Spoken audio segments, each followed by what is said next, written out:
Shalom Bapak Ibu Saudara Saudari warga jemaat sekalian. Berikut ini kita akan mendengarkan pelayanan khotbah oleh Bapak Penatua Jakobus Rahael pada ibadah Minggu Jemaat GKI Pengharapan Jayapura Week APO. Selamat mendengarkan.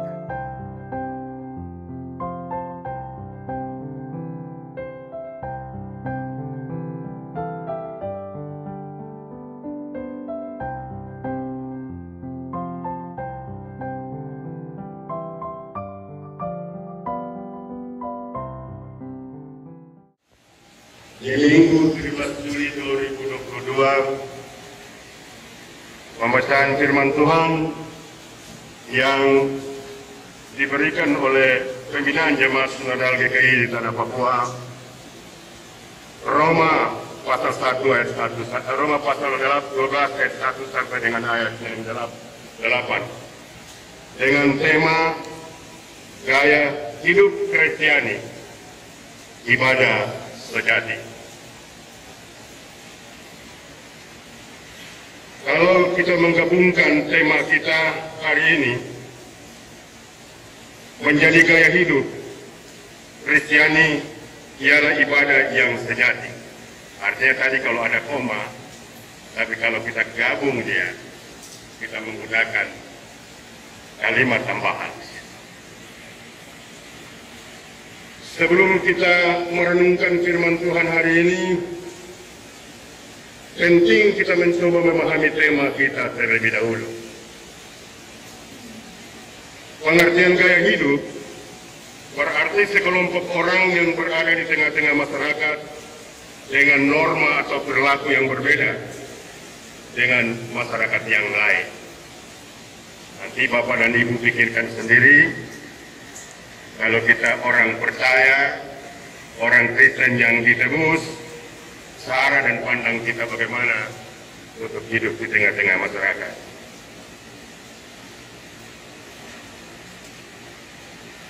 Sedangkan ibadah atau ibadat, perbuatan untuk mengatakan bakti kepada Allah dan menjauhkan larangan. Jadi kita tidak saja sekadar datang beribadah kepada Tuhan, mengerti firman Allah, tapi tidak pernah kita mengubah diri untuk meninggalkan perilaku yang lama, menjadi orang Kristen yang mengikuti Tuhan.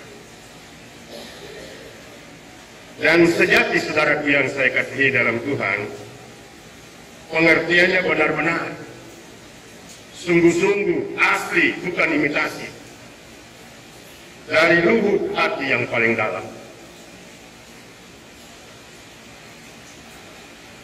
Pengertian selengkap tema kita hari ini, penampilan atau gaya hidup orang Kristen yang berbeda dengan masyarakat pada umumnya, mempersembahkan tubuhnya sebagai persembahan hidup yang kudus, yang berkenan kepada Allah. Roma 12 ayat 1b. Memperhatikan pengertian tema tersebut, inilah adalah tugas orang-orang percaya dalam kehidupan sehari-hari, sebagaimana terdapat pada Injil Matius pasal 5 ayat 13 sampai dengan ayatnya yang ke-16. Kamu adalah garam dunia. Jikalau garam itu menjadi tawar, dengan apakah diasingkan? Tidak ada lagi gunanya selain dibuang dan diinjak-injak. Kamu adalah terang dunia. Kota yang terletak di atas gunung tidak mungkin tersembunyi. Lagi pula orang tidak menyalakan pelita lalu meletakkan di bawah gantang, melainkan di atas kaki dia, sehingga menerangi semua orang di dalam rumah itu.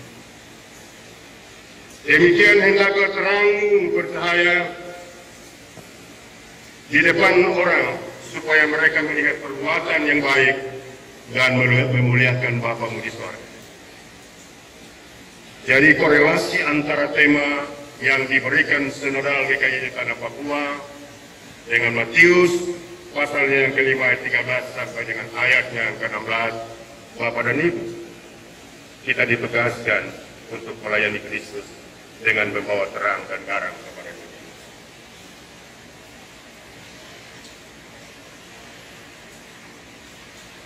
Sebelum kita masuk pada penjelasan teks, kita perlu memahami mengapa Paulus menulis surat Roma pasal 12 ayat 1 sampai dengan ayat yang ke-8 untuk jemaat Kristen di Roma. Paulus ingin agar jemaat di Roma tidak terlena dalam pemahaman firman Allah yang salah. Kalau kita baca pasal 11 ayat sekian di situ jemaat di Roma ada yang sombong dan mengabaikan firman Allah yang murni. Dalam kalimat yang lain, orang kalau sudah terlalu lama bekerja di hadapan Tuhan dan tidak merendahkan diri di hadapan Tuhan, ada kecenderungan, ada potensi merendahkan pekerjaan pelayanan. Dan buat kita yang hamba-hamba Tuhan, kita perlu mencermati hal ini. Sehingga konsekuensi kita bahwa ketika kita melayani Tuhan, kita harus merendahkan diri di hadapan Tuhan. Ingat, pekerjaan ini bukan pekerjaan kita, tapi pekerjaan ini adalah pekerjaan Allah yang ditugaskan kepada kita. Bapak Ibu jemaat yang saya kasihi dalam Tuhan, di pihak yang lain, jemaat Kristiani di Roma, mereka menganggap orang-orang Israel yang tidak melakukan kehidupan benar di hadapan Tuhan, mereka cacat secara hukum. Itu Paulus mau mengubah pola pikir mereka. Israel adalah milik Allah dan janji Allah kepada mereka. Kesegaran mereka merupakan kesempatan bagi kita untuk masuk di dalam kerajaan surga. Sehingga kita genap untuk bilangan masuk ke dalam kerajaan surga, Israel semua dipulihkan. Bapak dan Ibu, saya katakan lagi, Israel semua dipulihkan. Allah tidak pernah menyesal memilih Israel sebagai umat pilihan. Ketika Allah sendiri yang memilih mereka, dengan cara Allah untuk membenahi mereka untuk masuk di dalam kerajaan.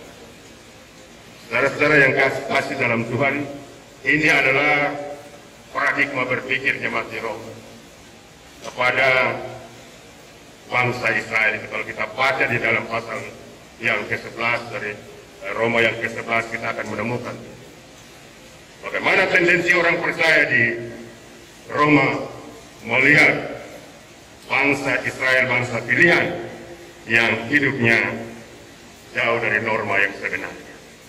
Tapi saudara-saudara yang saya kasih, kalau Petrus katakan kepada Yohanes begini, kalau dia bagaimana Tuhan?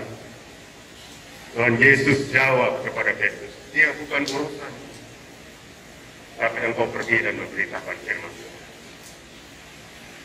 Kita mau dalam diri kita sebagai orang percaya, dalam diri kita sebagai pelayan Tuhan, komitmen kita untuk mengasihi Tuhan dan melayani pekerjaan. Kita tidak terlalu sibuk untuk mengurusi orang lain dalam kehidupan.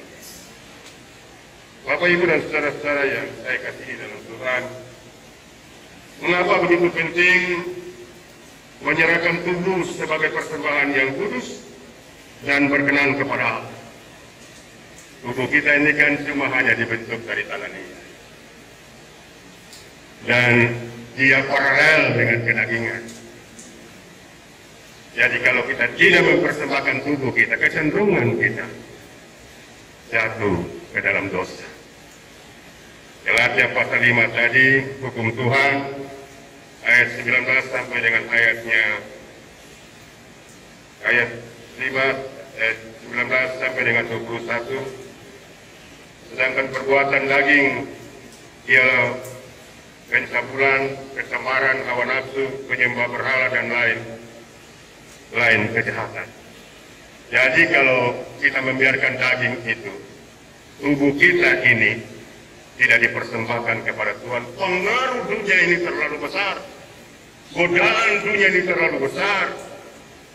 Saya teringat lagu Dodi, punya lagu rohani, ketika kita mencoba untuk memulihkan dosa kita dari perbuatan kita, tapi dosa lain. Jadi dosa itu punya kecenderungan, satu kita berhenti, kita meninggalkan, tapi kita terpengaruh oleh dosa yang lain. Bapak, Ibu, dan Saudara, Paulus memberikan stretching di sini, agar jemaat Tuhan di Roma mempersembahkan tubuhnya sebagai persembahan yang benar, persembahan yang catat, persembahan yang kudus di hadapan Tuhan.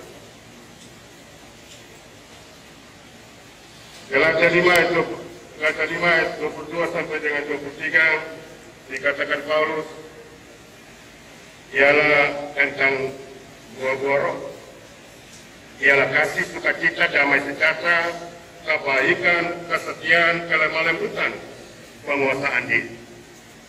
Ini yang harus kita miliki dalam perjalanan kita sebagai orang percaya. Siapa bilang melayani Tuhan aman-aman saja? Siapa bilang bekerja buat Tuhan, kita menikmati kehadirannya dalam kehidupan kita dan kita dijauhkan dari pencobaan?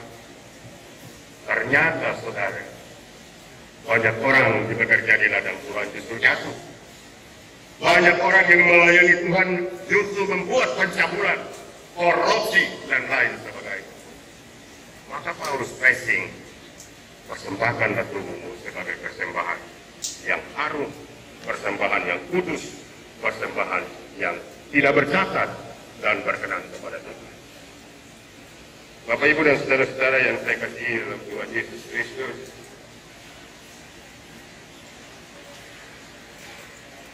semua dari apa yang ditulis oleh Paulus ini sebenarnya memiliki tujuan yang paling hakiki, ialah keselamatan oleh anugerah Tuhan. Pandangan tentang Israel, perihal-perihal yang tidak membangun tubuh Kristus di dalam kalangan jemaat di Roma sendiri, itu semestinya diabaikan. Demi kepentingan yang lebih mulia, ialah kepentingan keselamatan umat dan kepentingan keselamatan pribadi kita sebagai hamba Tuhan yang melayani. Saya tidak tahu hari ini jemaat GKI Pengharapan di KPO seperti apa. Masihkah melayani Tuhan dengan sungguh-sungguh? Masihkah bekerja untuk umat Tuhan? Masihkah menggalang potensi jemaat untuk dipakai membangun tubuh Kristus di tengah-tengah jemaat ini? Saudara jemaat yang saya kasihi dalam Tuhan Yesus Kristus, ada dua hal saja yang dibicarakan Paulus di dalam Roma pasal 12 ayat 1 sampai dengan ayat yang ke-8. Pertama ialah persembahan tubuhmu, itu ayat 1 dan ayat yang kedua. Dan bagian yang kedua ialah ayat yang ketiga sampai dengan ayat yang ke-8. Paulus berbicara kepada jemaat Roma bahwa di dalam setiap orang percaya memiliki karunia yang telah dilengkapi oleh Tuhan. Potensi ini semestinya diberdayakan, tidak membiarkan mati. Jangan sampai kita sopor, kita sendiri yang bisa bekerja, dan kita mengabaikan karunia-karunia jemaat yang lain. Tapi di sisi yang lain, karunia-karunia jemaat yang dimiliki, juga karena jemaat harus memberdayakan. Jangan biarkan tinggal saja dan mati. Sebab ada saat di mana kita mempertanggungjawabkan karunia Allah di dalam kehidupan kita.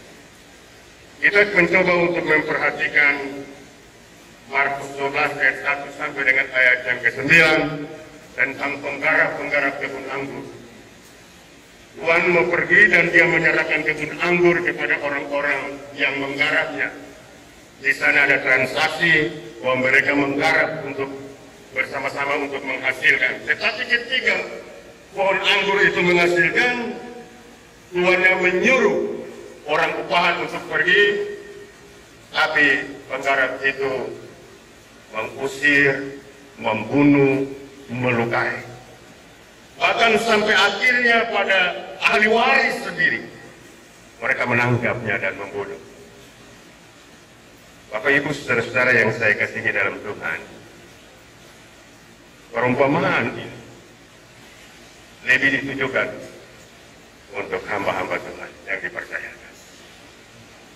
Juga lebih ditujukan untuk jemaat Tuhan yang telah menerima anugerah keselamatan. Ada waktu Tuhan sendiri datang dan menghempaskan, menghancurkan penggarap kebun anggur. Dalam mempersembahkan talenta dan karunia kita, semestinya kita tidak harus tunggu. Oh, kalau nanti majelis kasih saya jadwal. Oh, kalau nanti majelis tunjuk dan lain-lain. Apa yang bisa kita lihat dan kita ketahui bahwa ini pekerjaan Tuhan yang harus membangun rumah Tuhan, membangun persekutuan lakukan itu. Lakukan dengan koordinasi yang baik, sehingga kemuliaan Tuhan itu dipersembahkan hanya untuk hormat dan kemuliaan bagi nama Tuhan. Bapak Ibu saudara-saudara yang saya kasihi dalam Tuhan, kondisi hari ini jemaat Tuhan, firman Tuhan ini datang kepada kita khusus di week April. Persembahan tubuhmu adalah persembahan yang berkenan, yang harum di hadapan Tuhan. Termasuk karunia dan talenta yang kita miliki. Ada banyak pemuda hari ini, ada banyak orang tua hari ini, ada banyak bapak-bapak yang tahu potensi, yang tahu kapasitas, yang tahu kapabilitas di dalam kehidupan. Tapi dia tidak mau menggunakan, memakai demi membangun gereja Tuhan, membangun tubuh Kristus. Ada orang yang punya kemampuan finansial yang begitu banyak, tapi dia paling pelit untuk memberikan untuk pekerjaan Tuhan. Apalagi waktu. Paling pelit, merasakan sulit. Tapi saudara, sebelum kita terlambat, firman Tuhan ini hadir di tengah-tengah kehidupan kita pagi, mengubah cara pikir kita, cara pola pikir kita. Hari Jumat saya bawa PA di PKB Diaspora. Apa yang menyebabkan sehingga kita mau memberikan persembahan kepada Tuhan?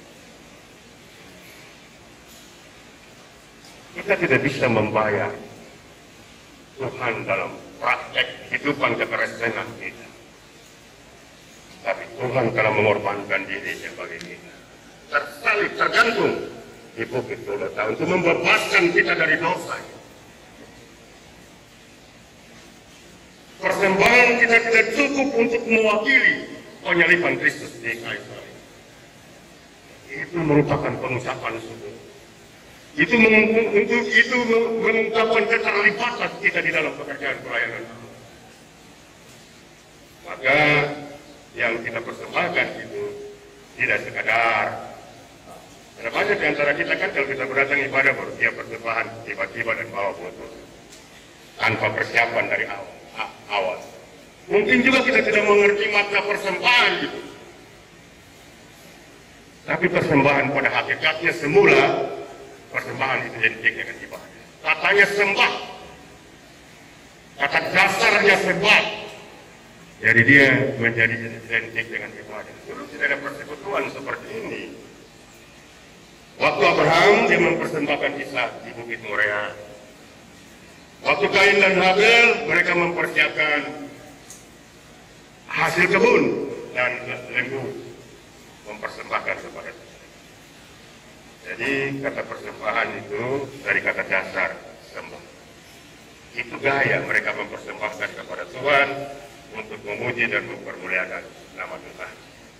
Bapak Ibu jemaat yang saya kasihi dalam Tuhan, dari renungan kita ini ada beberapa hal yang perlu kita refleksi. Yang pertama, ciri-ciri orang percaya yang telah diselamatkan, kehidupannya selalu setia, tidak pelit,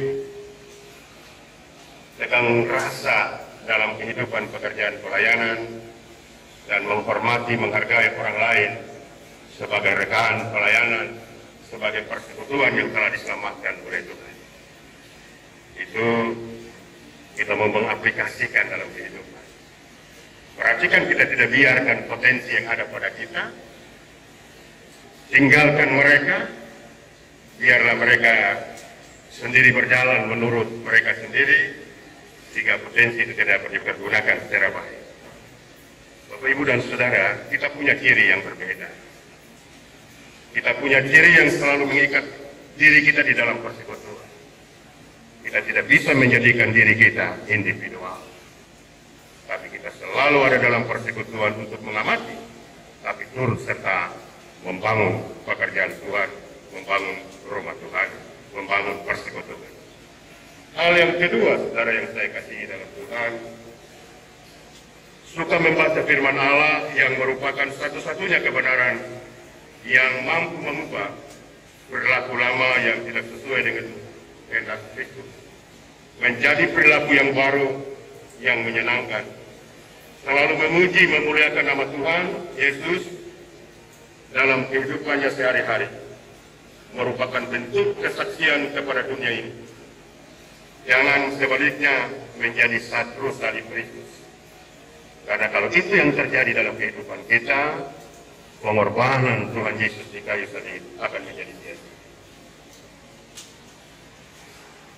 Yang ketiga, hendaknya kita percaya diri bahwa masing-masing orang Kristen memiliki potensi. Potensi yang dianugerahkan Allah di dalam kehidupan jemaat. Dan kita memperdayakan itu untuk persekutuan, untuk pembangunan rumah Tuhan. Bapak, Ibu, saudara-saudara jemaat yang saya kasihi dalam Tuhan, sebelum mengakhiri renungan ini, ada kata-kata bijak yang berkata begini: setiap orang pernah mengalami hari-hari yang berat, hari-hari yang punya kepahitan di dalam kehidupan, punya kesalahan, dan hari-hari yang sangat suka. Mari tinggalkan itu. Mari lupakan itu. Kalaupun ada yang salah dan dengan kita, ampuni mereka. Pulihkanlah kondisi mental dan kerohanian kita kepada Tuhan. Sebab status kita bukan personality kita, tapi kita milik Allah. Kita orang pilihan Allah yang mampu mengaplikasi firman Tuhan dalam kehidupan persekutuan, tapi juga di luar persekutuan. Yang kedua, tanpa Tuhan hidup kita tidak memiliki tujuan. Kehidupan kita tidak memiliki harapan. Tanpa makna, kehidupan tidak memiliki harapan. Semua ini terjadi di semua lapisan masyarakat, tanpa membedakan sosial, ekonomi, dan lain-lain sebagainya. Bisa saja terjadi pada siapa saja, kalau tidak berpegang kepada kebenaran. Hari ini, Tuhan Yesus menawarkan keselamatan itu kepada kita. Mungkin kesibukan kita yang banyak, hobi kita yang terlalu penting, kesenangan kita menyita perhatian kita, tapi hari ini Tuhan Yesus menawarkan pemulihan kepada kita. Dalam Injil Matius pasal 7 ayatnya yang ke-7 berkata begini: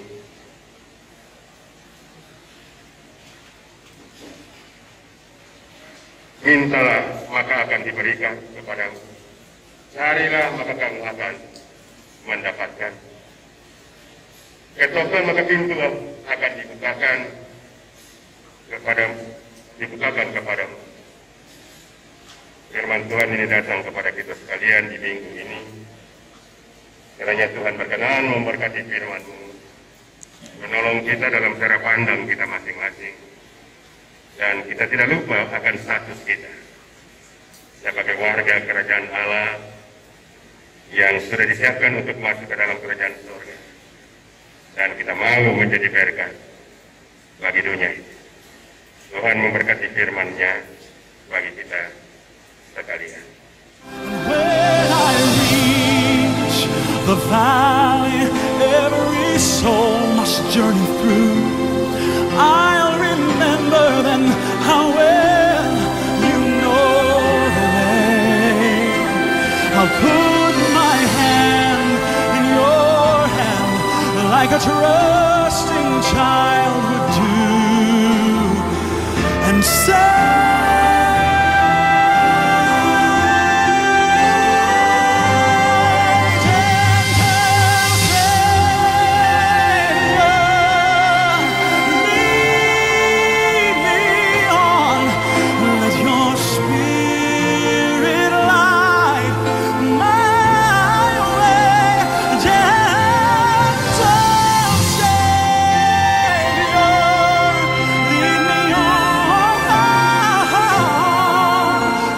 close, keep me safe, lead me on, gentle Savior.